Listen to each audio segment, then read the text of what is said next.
एक राजा जब पधारे तो बहुत धर्मात्मा थे, बड़े पुण्यात्मा थे, भक्त नहीं थे। हम भक्त बात अलग होती है, जो भजन करता है वो बात अलग होती है। तो यमराज जी बड़े आदर से उनको लेकर के गए, पुण्यात्मा को बड़े आदर से, पर उनसे भी कुछ पाप हुए थे। तो कहा इनको नर्क तो नहीं भगवाना, केवल इनको नर्क दिखा दो।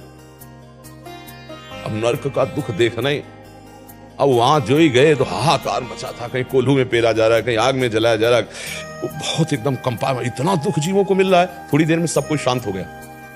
तो उन्होंने यमदूतों से पूछा शांत कैसे? बोले आप पुण्यात्मा हो, धर्मात्मा हो, आपके खड़े होने मात्र से पूरे नरक के प्राणियों को दंड देना बंद कर दिया गया, इसलिए वो सब शांत हो गए। तो उनका अच्छा, मैं यहां से जाऊंगा फिर इनको दंड मिलेगा? बोले हाँ। बोले कभी नहीं जाऊंगा।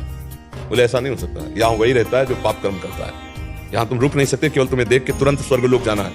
उनका कभी नहीं जाऊंगा। तो ये यमराज ने यमदूतों से कह दिया था बड़ा पुण्यात्मा, इसके साथ जबरदस्ती कुछ नहीं करना। उन्होंने सूचना पहुंचाई यमराज से, यमराज जी आए, उनका तुम्हें लेने के लिए देवराज इंद्र आ रहे हैं, इतने पुण्यात्मा तुम हो, नरक में कैसे रुको? तो बोले अच्छा ये पुण्यों का प्रभाव जिससे इनका दुख शांत हो गया? बोले हाँ। तो बोले मैं संकल्प करता हूँ कि जितना भी मन वचन कर्म से अपने जीवन में पुण्य किया है, इन सब नरक के प्राणियों को देता हूँ और सब ये स्वर्ग जाएं और मैं नरक भोगूंगा, मैं किसी को दुखी नहीं देख सकता।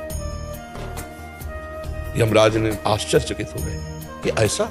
तो उन्होंने कहा तुम नरक तो नहीं रुक सकते। बोले क्यों? जब हमारे पुण्य सब नष्ट हो गए, हमने सबको दे दिया, तो हम नरक भोगेंगे? बोले नहीं, इसका भी पलट कर तुम्हें पुण्य मिलेगा, अब तुम ब्रह्मलोक जाओगे, स्वर्गलोक ले जाओगे, अब तुम ब्रह्मलोक जाओगे। तो समझ रहे हो, हमारा कोई अहित कर रहा है तो हम ये प्रार्थना करें भगवान इसकी बुद्धि शुद्ध कर दो, भगवान इसको कभी दुख ना पहुंचे। तो वो पलट कर जो लौट के आएगा, बड़ा दुख का नाश करने वाला, बड़ा सुख प्रदान करने वाला। और जब हम किसी को कहते हैं इसका नाश हो, अब वो पलट के आएगा, तो उसको मिला कि नहीं मिला, लेकिन हम तो हमारे शुरू हो जाएगी आज से जलन होना, द्वेष होना, क्रोध होना, अशांति होना।